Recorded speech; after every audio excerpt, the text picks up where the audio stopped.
Think about all the things you love and hold dearly. And then I want you to imagine a childhood spent in nature at its most pristine. I want you to see the trees ahead of you, the bushes beside you, the clean streams and rivers flowing close to your homestead. Feel the fresh breath. And just that special feeling of peace and tranquility in nature at its most pristine. And then I want you to imagine when all that is taken away from you. If you felt the pain with me, you would definitely do something about it. And that is exactly what I am doing. Taking action to restore my ecosystem. For the past 2 years, I've been working with youths and children across schools in Kenya to try and create in them a nature-first culture by giving them platforms, activities, programs, and programs that make them love nature and connect to nature at a young age. People protect what they love, because this is the only way they are going to be able to protect the environment, by loving it and being involved in the process. Food insecurity, especially in Africa, is one of the most challenges that we are facing as a result of climate change. We need to secure a generation of young people who are conscious of the environment at a young age,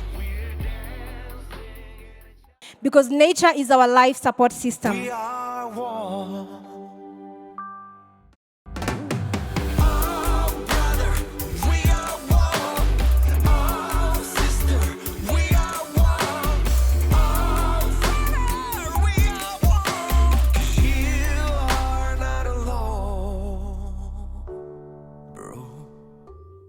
We are one. Yeah. Being a gardener of life is my favorite metaphor. As in the garden, a gardener grows flowers, fruits, vegetables to nourish the body. We grow love, respect, beauty, friendship in the garden of the soul. And when we grow those beautiful flowers, fruits and vegetables of spirit, of soul, of love, of respect, then our garden of the soul will look as beautiful and as attractive and as inspiring as a garden out there. If you go in a Kew Garden or a Richmond Park, you see beautiful flowers. Or in a meadow, you see beautiful wildflowers like bluebells and primroses. There are bluebells and primroses in our soul, but they are hidden. We have to cultivate the flowers in our soul. Be the gardener of the soul as well as the gardener of the soil. I remember the sunshine on my skin as I stood at the headwaters of the Mississippi River, the drinking source for over 18 million humans. Here in Minnesota, I joined other indigenous youth to prepare for our month-long canoe journey through our stolen ancestral homelands. We paddled to raise awareness of the Line 3 tar sands oil pipeline that threatens to devastate our communities. We dipped our cupped hands in the river, sipping the clean water. This is the same sacred river where my Dakota ancestors have been harvesting our sacred manumin for thousands of years. This river is important and sacred not only to my ancestors, but for my people still to this day. We happily canoed down this river for weeks, smiling and laughing, sharing our dreams for a fossil fuel world.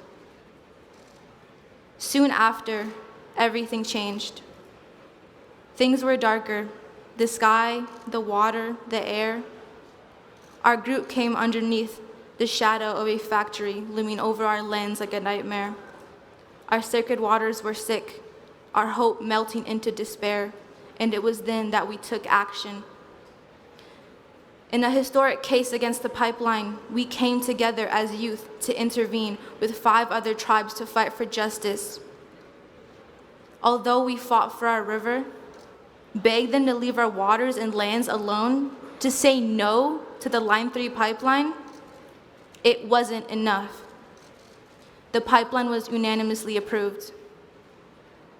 We have been fighting these extractive projects through the US court system, but this colonial institution continuously values corporate profit over indigenous lives. Today, this injustice and my hope are the fires that have brought me to this room.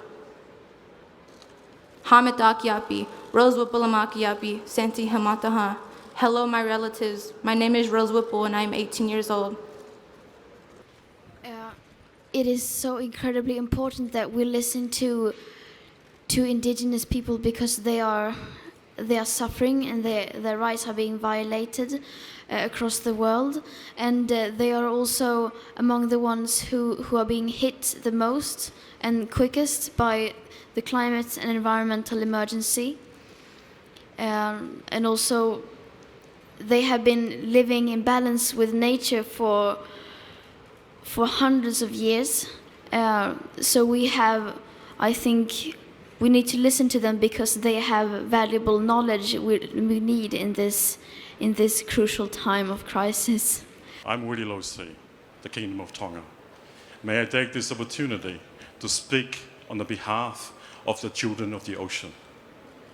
That's our voices. This is real. The crisis is real. We are on the forefront of it. Whatever you're doing on this side of the world, we are 1 meter and 2 meters. We are the second vulnerable to any natural disasters. If the Arctic keeps melting, we are sinking. The 100,000 years of history of our ocean, we're going to go down. And let me clarify this with Professor Ebeli Hawafa, one of our great sociologists.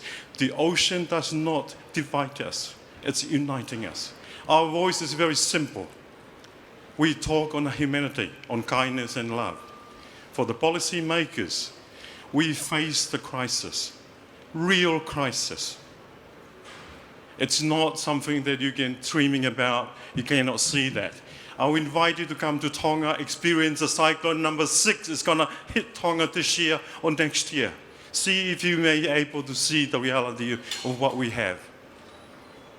But that's my kindness invitation for all of you. And I speak on behalf of my son named Aliki Wilson Lucy. He's 12 years old. All of us want the best for our children. We're all one on one of this. And I salute to you, Greta, for what you're doing. It's make the world take action on the right way. And may you have our blessings to keep doing what you're doing. Si o tatua o whātu. Mahaloa pito.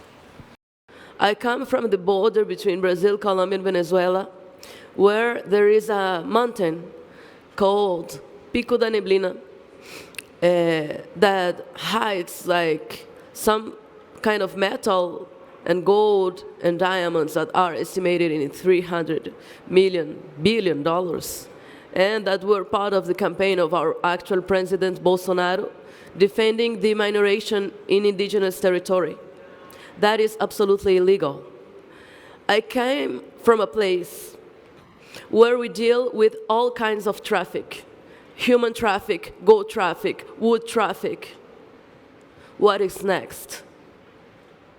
When I came here to listen to our indigenous relatives from Canada and North America and how they deal with the reality of oil extraction, when I hear from my relatives from Ecuador what they are dealing with oil extraction, I see the future, what can happen to my people. I know that many indigenous leaders have been pressured to accept to be possible. And why are they thinking about it?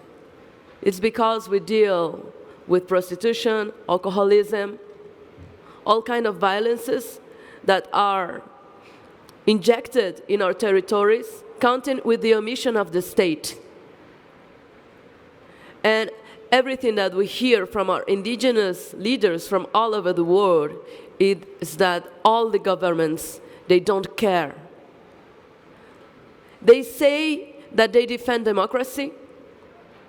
They say that they are dealing agreements for climate and for future, but they don't care about their own nations. For my nation, the Tucano Nation, water is the origin of life. There are no borders to water. There are no borders to the air, and there should be no borders to the earth. That's why we live in Brazil, Colombia, and Venezuela at the same time. We are the same nation. And you may have known what is happening in those three countries. Brazil and Colombia are the two countries that kill the most indigenous all over the world. Indigenous leaders are fleeing from Venezuela to Brazil, trying to survive. Survive and getting hidden from presidents that are actually criminals. Jair Bolsonaro don't stop his discourse of hate, racism, denying all indigenous rights, promoting the exploitation of the Amazon forest. And without the Amazon forest, there will be no water anymore worldwide. The Amazon is more than the lungs of the world. We are the cradle of the most important and large drinkable water resource. That is the Amazon River.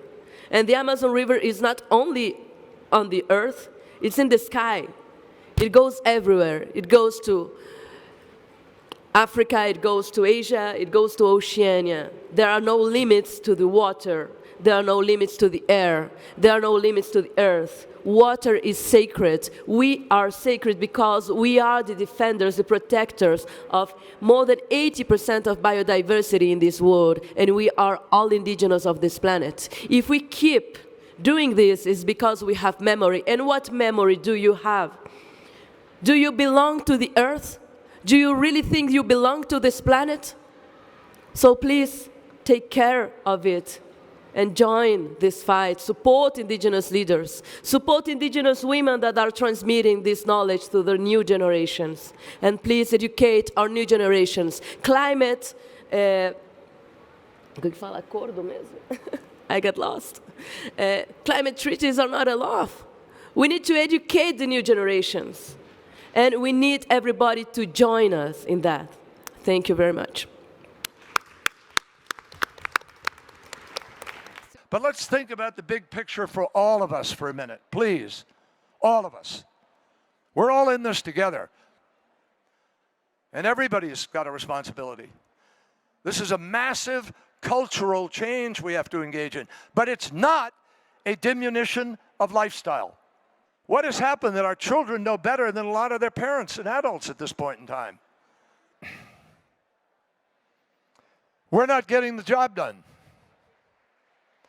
There's a reason those young kids are out in the street telling us there's a problem. It's not just the run-of-the-mill average problem, and you know this. Even the negotiations that are taking place aren't enough now. The fact is we are way behind, whatever you want to call it, the 8 ball, the challenge. We're not getting it done. The adults are not getting it done. And those kids, they don't have a vote in the Congress. They don't have a vote in the boardroom. The money is beating the issue. We're going past some tipping points, and we don't know the consequence of being past them. We know how sea level is rising much faster than anticipated. We know how the frequency of floods and cyclones have increased over the last few years. And the tipping point is also in sight. So if that's the situation, we cannot allow the delaying tactics that developed countries have been using. So the message is loud and clear. It means far more devastation that we are already facing. Increasing number of cyclones, drought situation, and rising sea levels. And as we sit here, 60 million people from southern and eastern Africa are already facing that risk. 9 million people do not have sufficient food to eat because they are facing the worst drought in the last 35 years. And that's absolutely unprecedented situation. And this number is going to grow to 45 million in the next 6 months. That's why we call it climate emergency. And remember, this is at 1 degree temperature rise. All the analysis that have been put before us says we are going to cross 3.2 degree temperature rise, given the kind of commitments on mitigation that we have on the table. Is there a system to check whether people who are getting displaced are being supported, are being protected against different kinds of violations and abuse they face when they are forced out of their homes? No, there isn't.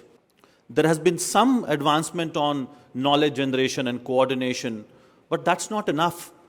We are not in 1989. We are in 2019 when climate emergency is there. And now, so we need an operational system that goes out and helps these people who are already facing climate emergency. As Dharini and Harjeet were saying, we are in an absolute climate emergency right now. Our house, our planet, is literally on fire, yet our governments are not rushing here with fire extinguishers and water. They are instead fueling those flames by continuing to burn fossil fuels across the world and not immediately and justly transition us to 100% renewable energy. This past year, in contrast, we have seen an incredible awakening of the global public.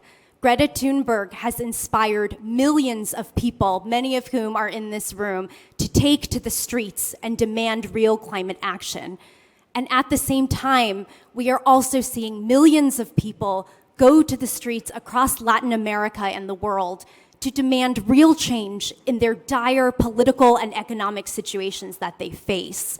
And let's make no mistake here, the culprits of these two movements are the same. The causes are the same. Governments are not responsive to the people and what they need. Instead, they are responsive to corporations and the fossil fuel industry that is literally cooking our planet. Don't ever stop and think otherwise. We're moving communities in Alaska because of what's happening with respect to the thawing of the permafrost. And fishermen who used to go out and fish and use ski-doos, ski-mobiles to go out to their fish, they can't do that anymore because it's not ice. Life is changing already. How many signs do you need? We have been conditioned to think ourselves as separate beings. And because we are separate, I'm separate from you, I'm separate from my community, from my society.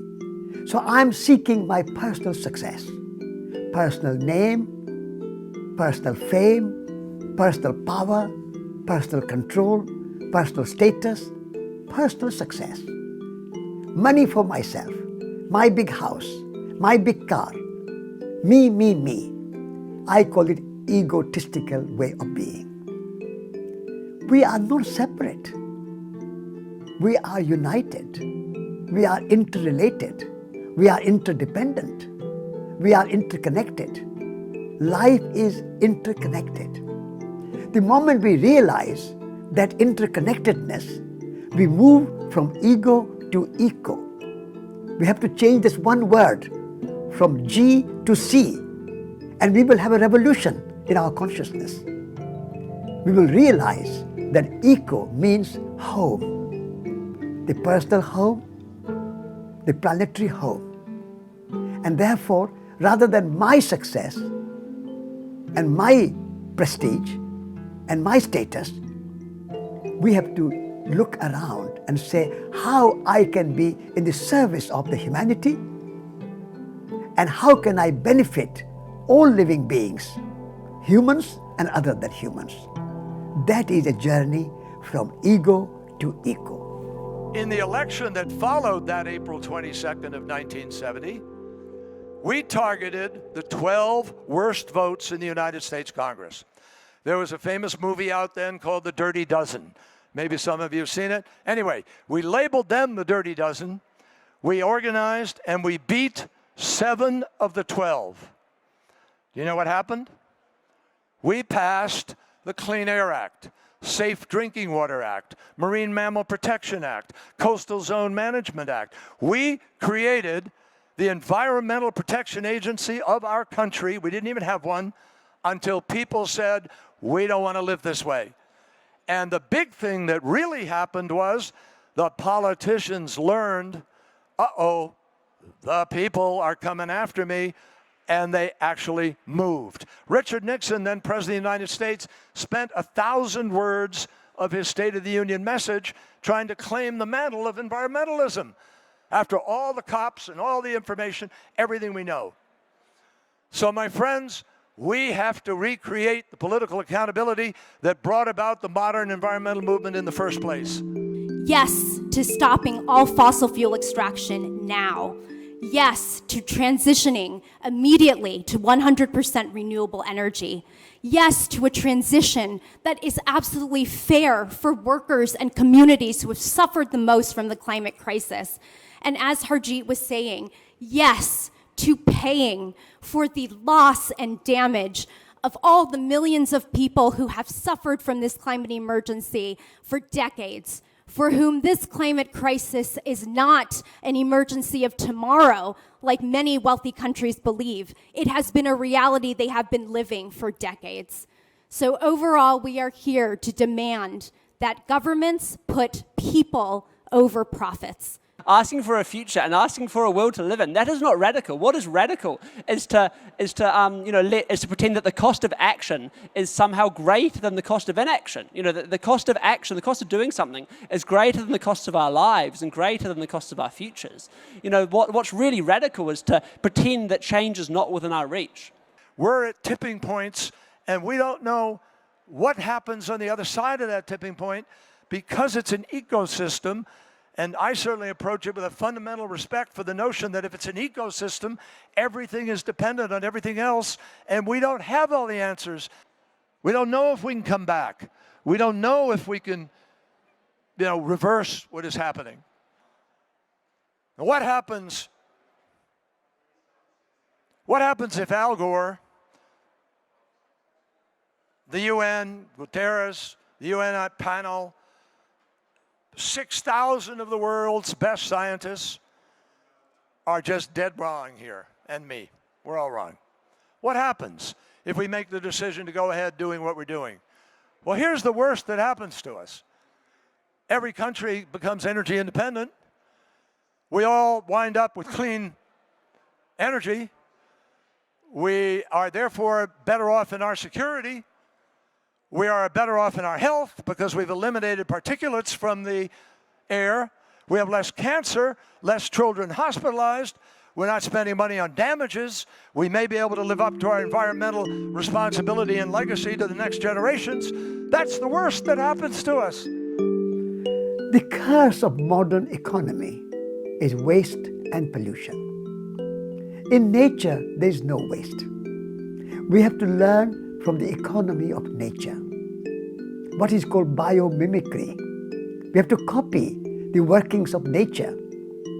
We humans extract resources from the earth, and in the process of manufacturing, we create so much pollution, so much waste, that our rivers get polluted, our oceans get polluted, our air gets polluted. So we need to learn from nature and create a new economy which will have no waste and no pollution, or at least minimizing the waste and minimizing the pollution and maximizing the good natural economy. If we can learn from nature and see nature as our teacher, our economy will be much better off.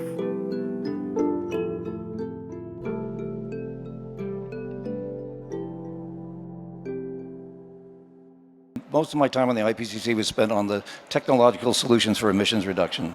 About 10 years ago, I began to realize that wasn't going to be enough.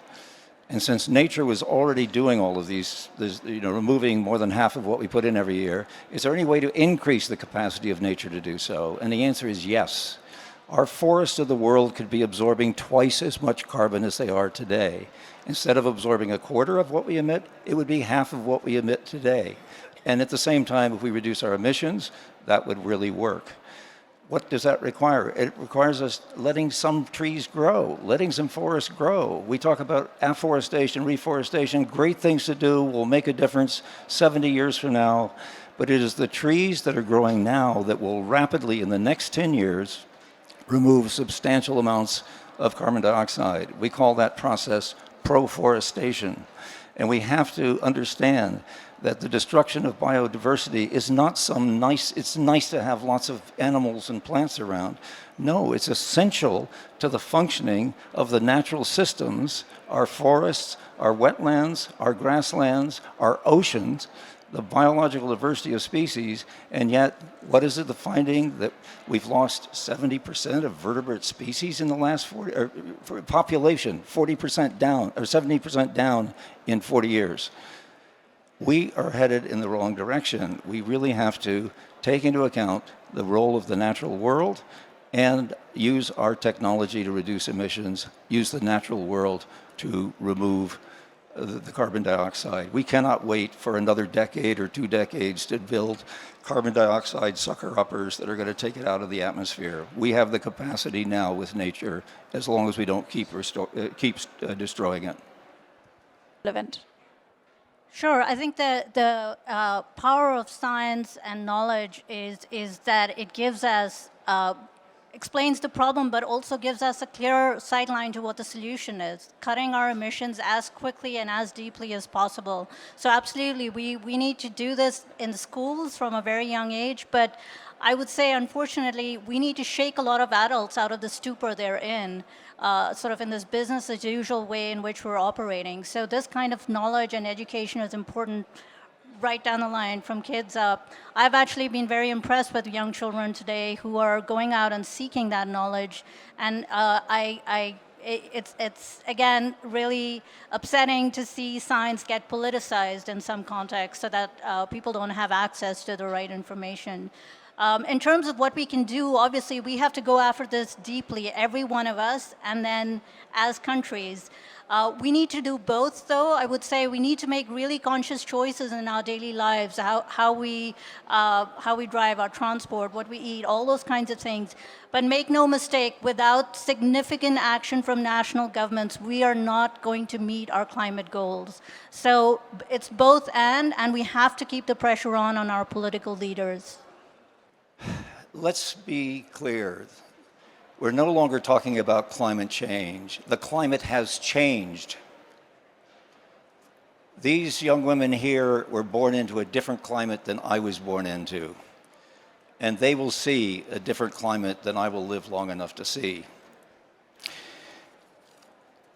This change in the climate is actually a symptom. It's a symptom of the unsustainable way in which we have been unraveling the fabric of life on this planet. We have been destroying the forest that, like the oceans, are responsible for absorbing more than a quarter of all the carbon dioxide that we emit every single year. Isn't it amazing? We put 11 billion tons, we humans put 11 billion tons in the atmosphere, and it only increases by less than 5. Who has been helping us? The oceans, the forests, the wetlands, the grasslands. And we are in the process of destroying them. So why would 5 scientists, 1 from South Africa, 1 from Australia, 2 from the state of Oregon, and 1 from the state of Massachusetts, decide to write something like this? And how in the world, I'm asked, did you get 11,000 scientists to agree? My response is, it's nearly impossible to get 11 scientists to agree on just about anything. We just put this up on the internet. 11,000, more than 11,000, and another 1,000 since then have signed on. From 153 countries, from China, from India, from Ethiopia, from Brazil, from the United States, one of the worst offenders, obviously, the European Union, actually in second place in terms of total emissions of carbon dioxide since the Industrial Revolution. So let me just since I don't have much time, let me just focus on one thing. We listed, obviously we have to reduce emissions. Reduce emissions of all our energy use. Not go to net zero, go to zero. Let me say something about the myth of climate neutrality. Climate neutrality means that I can continue emitting and someone else, someplace else, at some other time will somehow plant enough trees or do something to remove that amount of carbon dioxide. Now, not all of you may be proficient in higher mathematics, but you don't need to be to understand the simple fact that in order to meet the 1.5 degree goal, we must reduce our emissions by 7.6% a year for the next 10 years. You cannot do that with carbon neutrality, right? If we continue to cut down our forest, continue to subsidize our fossil fuels, continue to subsidize the cutting down of forest, to burn them to replace fossil fuels in our coal plants in Europe and the United States, we're not going to get there. The myth of carbon neutrality for bioenergy is exactly that. It's a myth. And here in Europe, it is leading not only to the destruction of forests in places like Estonia and Lithuania, but in the United States. We ship 12 million tons a year for a single power plant in the UK. That's out of our forests. UK doesn't get charged with that because of the mistaken accounting system we have. The United States is supposed to report it. We don't have to because we refuse to be a party to the Kyoto Protocol. Loophole after loophole after loophole. And today and the rest of this week, there will be negotiations over more loopholes. Will some countries be allowed to double count the forests they grow that someone pays them to protect and then count it as their own? Will we adjust the baseline so that basically some countries get to start, as someone said, halfway down the track in a race rather than back at the beginning with everyone else? We cannot afford any more of this. And I just want to say, as scientists, and I can obviously not be inside the head of all 11,000 scientists who supported this, but I think all of them would agree, we have to stop dithering over creating more opportunities to put more carbon in the atmosphere and subsidize it. By the way, all of these countries are subsidizing the fossil fuels. Subsidies went up since 2010, not down, for fossil fuels. And they are increasing for bioenergy as well. Nearly 800 scientists in January of last year wrote to the European Parliament and asked to remove the subsidies for bioenergy and were ignored. All of us bear blame for this. Let's not play the blame game. Let's just get on with solving the problem. I first learned of climate change in the 1960s. I first taught a course that included it in 1970. I began to work full-time on climate change in 1988. These two young women here should not have to live their lives having to work on climate change till they're my age. Thank you. Over the last 15 months, we've released reports about 1.5 degrees of warming, the interactions between climate change and land, and the impacts of climate change on the ocean and the frozen parts of our planet. Taken together, these reports show the many changes that are already happening across our shared planet, from the highest mountains, the most remote polar regions, across the land to the bottom of the ocean. Pretty much everywhere we look, we see the effects of human-caused climate change, even and especially in the most remote corners of our planet. Our most recent report found that for decades, the ocean and frozen parts of our planet have been taking the heat for climate change, which is melting ice sheets, shrinking glaciers, warming our oceans, and rising our seas. Our oceans have been acting like a sponge, absorbing 20 to 30% of total anthropogenic CO2 emissions over the last decades, changing ocean chemistry and making it more acidic. This has effects on fisheries and impacts millions of people who depend on the ocean for sustenance.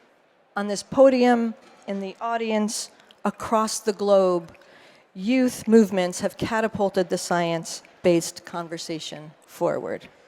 You understand the science, you communicate it in ways that people understand, and you use scientific facts to underpin your calls for action. Thank you for being effective ambassadors for science. Together we make science stronger. Thank you.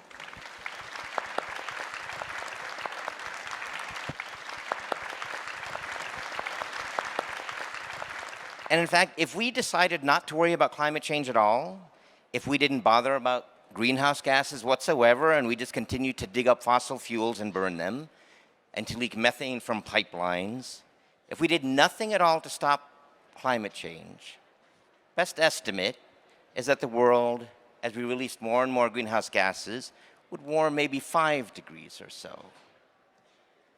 And to many people, that just doesn't seem like that much. But our normal human ways of thinking about temperature and little temperature changes just break down when we try and think on the scale of the whole planet and what it would mean to add enough energy to the planet to warm it by 5 degrees. Let me put 5 degrees in another light.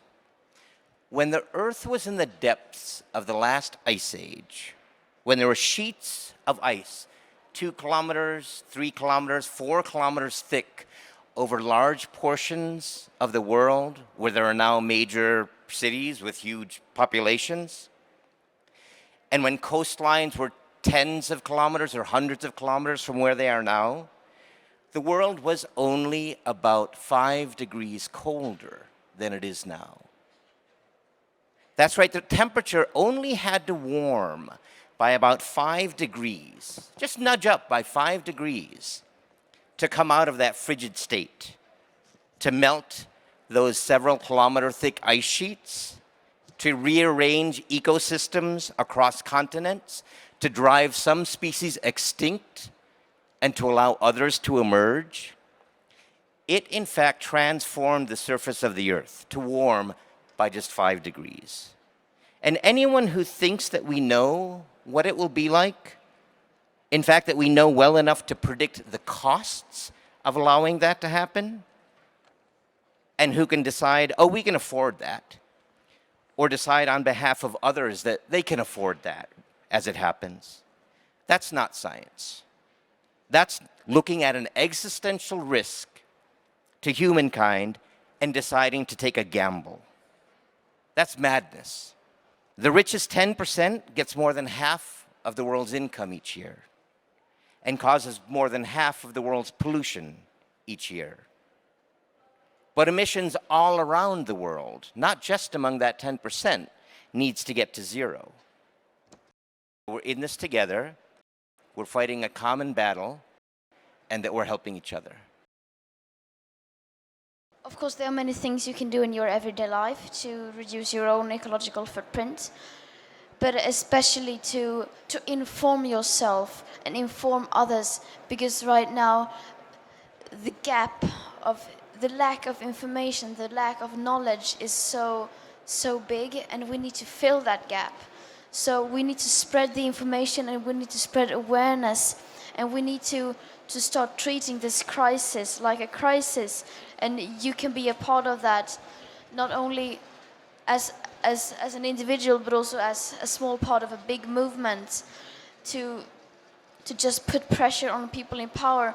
And yes, voting is very important, but democracy is not only on election day, it is every second, and public opinion is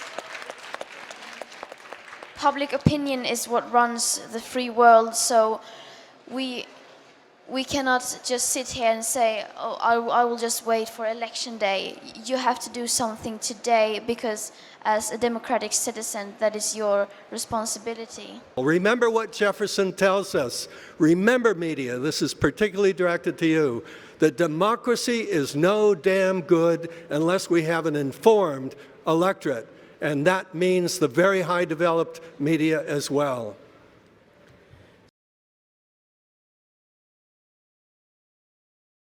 The message is summarized by Albert Einstein right here. The laws of man, including those that are made at this COP, and including those that are made in Stockholm, Sweden, by the Swedish Parliament, must obey the laws of nature, which science, not politics, discovers, or man will not survive. Now, I'm an old-timer. I was there back at the first Earth Day. The first Earth Day turned out as many people, as millions, as there are today out on the streets, and the kids demonstrating here. Where are we 50 years later? It's as if all the tens of millions who have demonstrated for a half century and the thousands of conferences that have been held for the last half century never happened, because nature destruction, including climate change, relentlessly rises. Now, we need two graphs to track our problems. The first is on the left. It's natural resource extraction. That tracks all of nature destruction. The second is on the right. It's atmospheric greenhouse gases. Dealing with the first one, if you look at the curves, that's for the last 50 years, 69 to 2019. And during that time, extractions of natural resource have increased almost 4 times to 97 billion tons per year. And that's increasing at 2.5% per year. On the right, the global warming effect of atmospheric greenhouse gases has increased more than 2 times in the last 50 years. We're now up to 56 billion tons of CO2 EQ, and that's increasing at 1.3%.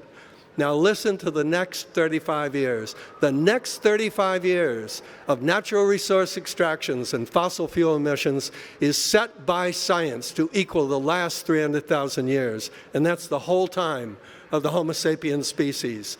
Now we are on science track to cause social economic collapse. It's absolutely inevitable on this track.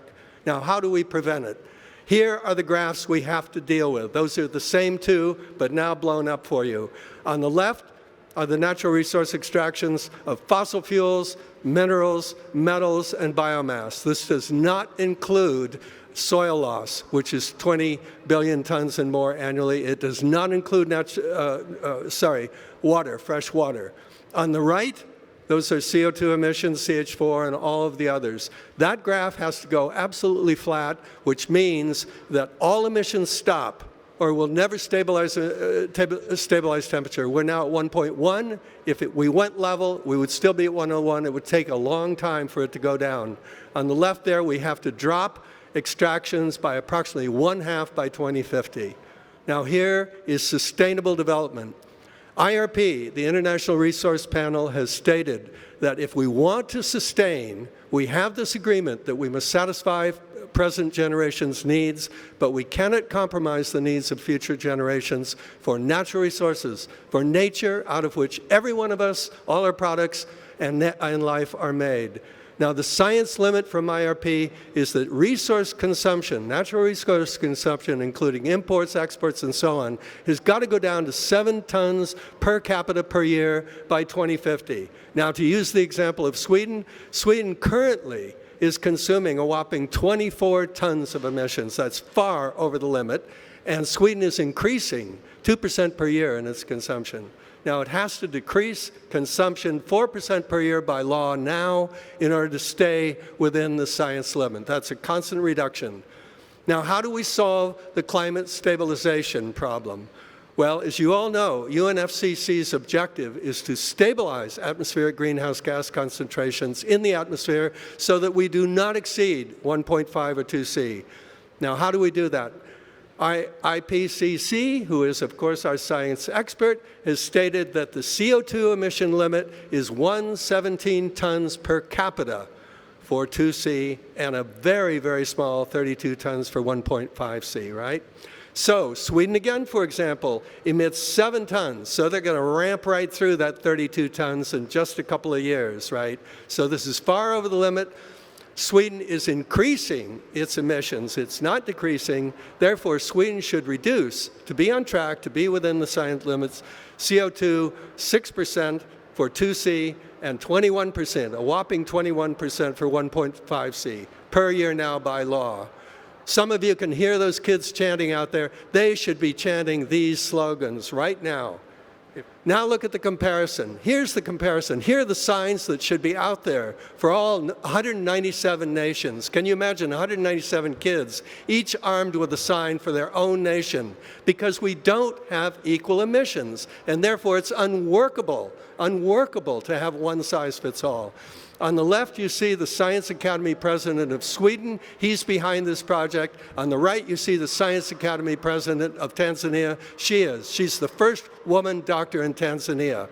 Now look at the numbers there. Sweden should cut now consumption 4%, CO2 6% for 2C, 21% for 1.5C per year by law, while Tanzania can increase consumption 5%, increase CO2 3% for 2C, increase 1% for 1.5C per year.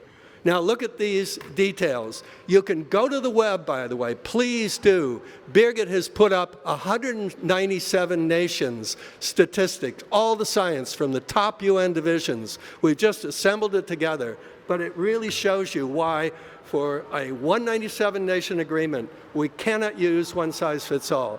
Look at here, look at life expectancy. 82 years for the Swedes, 66 years for the Tanzanians, almost 20 years different. Look at education. Tanzanians have half the years of education that Swedes do. Income, Swedes each get $47,000 a year. Tanzanians are down to $2,000 a year. In wealth, Swedes have accumulated $200,000 each for their houses and cars and everything else. The wealth of Tanzanians is $1.4 thousand. If we look at inequality, you can read those for yourself later. Again, go to the website, download your own nation, and compare it to any other nation in the world. It really is an eye-opener. If you now go to natural resource consumption again, look at the figures. Sweden consumes 24 times the natural resources that Tanzania does. In terms of cumulative emissions, it's way higher, 675 to 27. In terms of lifetime emissions, look at that. The average Swede in their lifetime, of course they live longer, will consume 2,000 tons. The average Tanzanian, 93. So that's how we get to these reductions, right? That's why the Swedes should go down 3% and the Tanzanians should go up 5%. If we now look at emissions here, look at the emissions there, as I said. This is Tanzania, not Uganda, but it's still way, way up there. It's at 60-some times difference between Sweden and Tanzania. If you then look at the 270-year level, we're at 100 times. If you look at the lifetime, we're way, way up there. But the point is, download your own notion, download China, download India, download the US, all of them, and compare the science. Here we have a nice little graphic that says it all. One size fits the elephants, fits the birds, fits the turtles, fits the snakes. No, it doesn't. We've got to get the science on the table. And remember what Birgit said.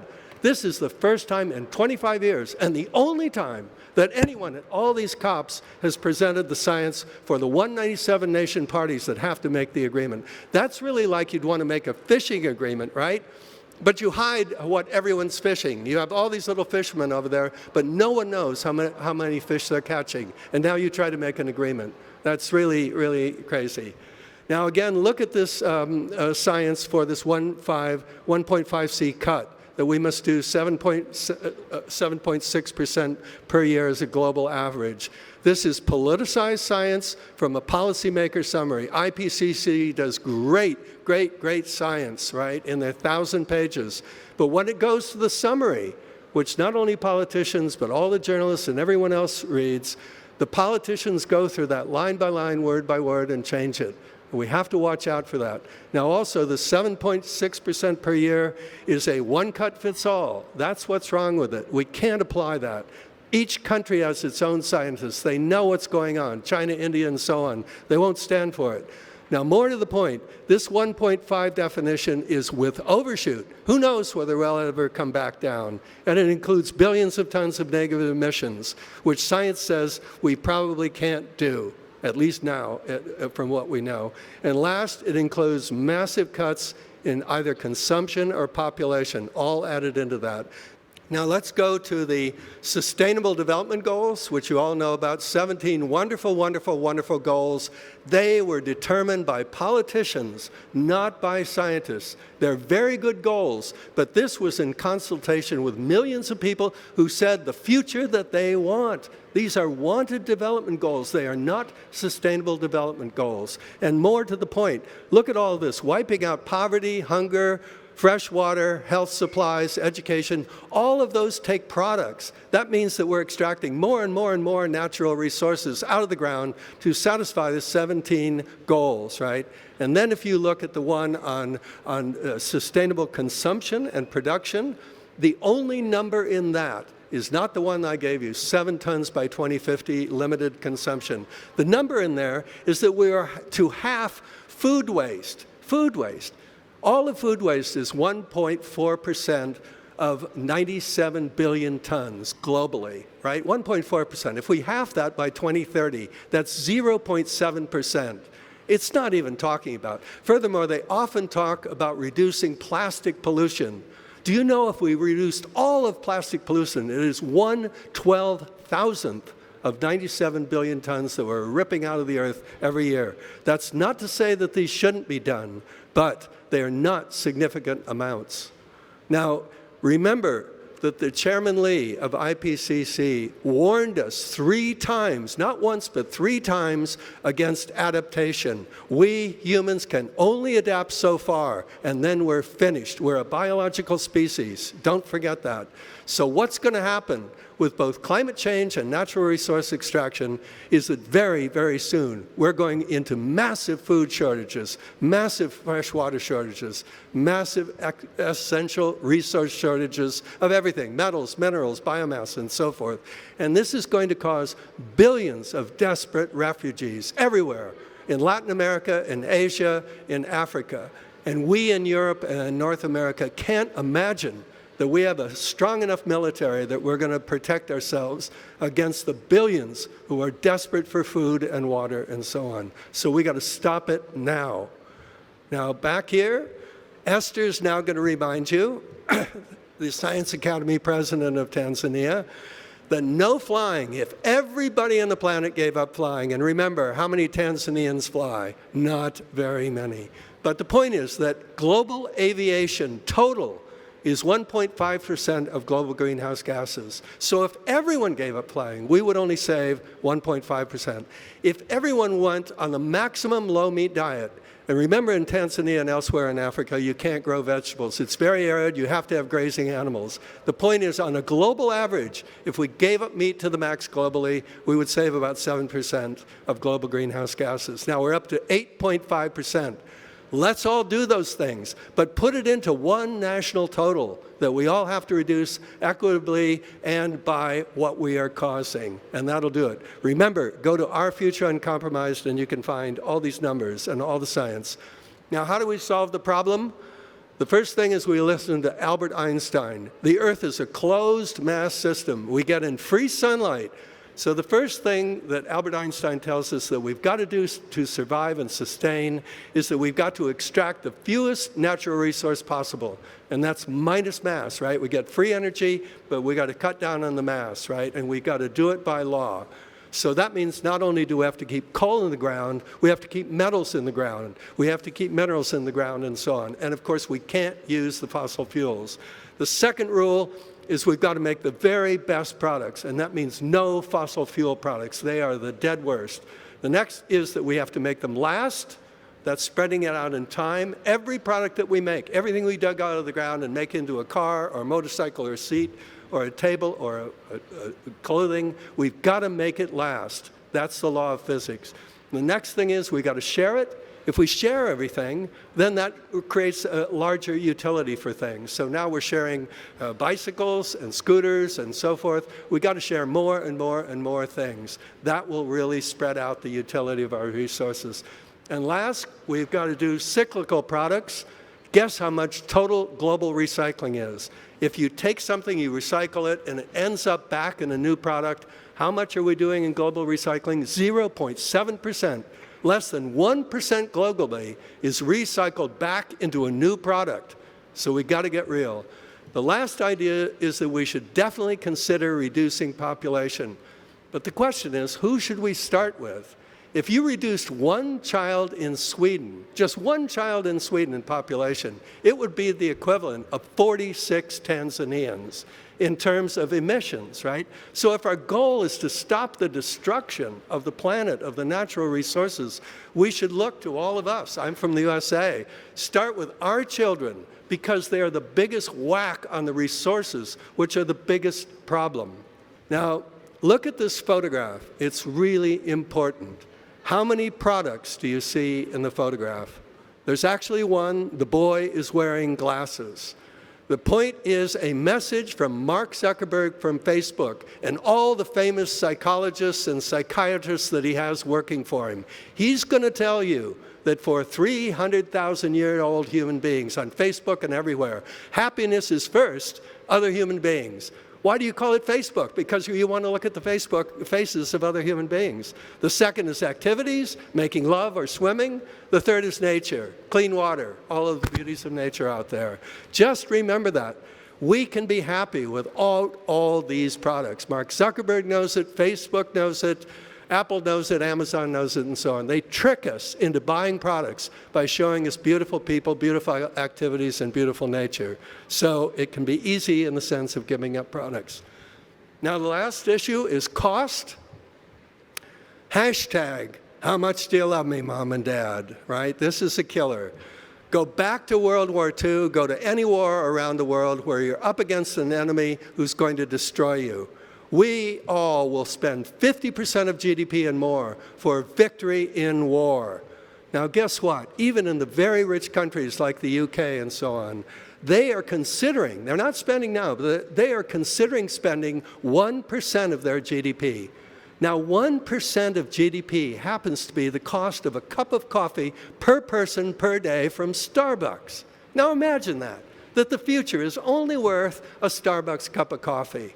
So what kids should say to their parents is, hey, how much do you love me, Mom and Dad? Keep 90% for yourself, but allocate 10% to the future. Isn't that fair? 90% for the present, 10% for the future. Let's make that a rallying cry. Those kids out there right now should be yelling that, and proportionally for their countries. The Ugandas small, of course, the Swedish large. Now here, up on the website, you can find every single country. These are the countries who should be leading. These are the richest countries, the best educated countries, and the healthiest countries in the world. Norway, Sweden, Netherlands, Denmark, and so on. You can find every single country up there. And of course, here's my own United States, should allocate 10% to the future, right? And then they wouldn't have any trouble cutting consumption 4%, cutting CO2 15% for 2OC, and 55% for 1.5. They can do that externally. They can send money to Uganda and other places. It can be done if we allocate enough money. Last, here are the development levels. We, in the very high development countries, should lead. And that's especially the media out there. You've got to start informing people about the emission facts. Remember what I said about fishing. If we don't know who's fishing and how much they're fishing, we can never make a good deal that's workable. Now, here are all the elements that are up on the website. At the top, you can see the placards that you can print out. Then you see an alphabetical list that you can compare Afghanistan and Australia and so on. And then you can get all the details down at the bottom. The last analogy I'm going to give you is for a small planet. We all think that this is a big, big, big problem. Albert Einstein was famous for thought experiments, so do one. Imagine instead of 7.7 billion people, we have 770 people. It would be easy to make a deal. There are only three factors, right? We're a small planet. To survive, we got to reduce our natural resource emissions, 7% natural resource extractions, reduce CO2, 32 tons for 1.5C, 177 for 2C. That's it. Listen to Al, right? The laws of man must obey the laws of nature, or we're not going to survive. Thank you very much. Remember this media.